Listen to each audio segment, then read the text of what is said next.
செல்ல வர்த்திச்சிருந்தாங்க பெரிய பிரச்சனை ஆயிடுச்சு. இது 10 நிமிஷம் அவர் கூப்பிட்ட 10 நிமிஷம் அட்டன் ஆயிடுவாரு. அவருதான் அது கருத்து எனக்கு நிறையா பண்ணி பாப்பாத்தி நீங்க உங்களுக்கு என்ன மாதிரியே அப்படியே பாப்பாத்தி வாய் பாப்பாத்தி பாப்பாத்தி பாப்பாத்தி நாளைக்கு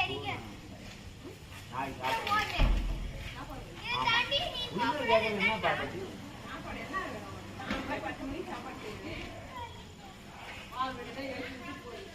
பாப்பாத்தி நாளைக்கு வரலாம் 11 மணி ஆகும். இந்த யாருக்கு சொல்லி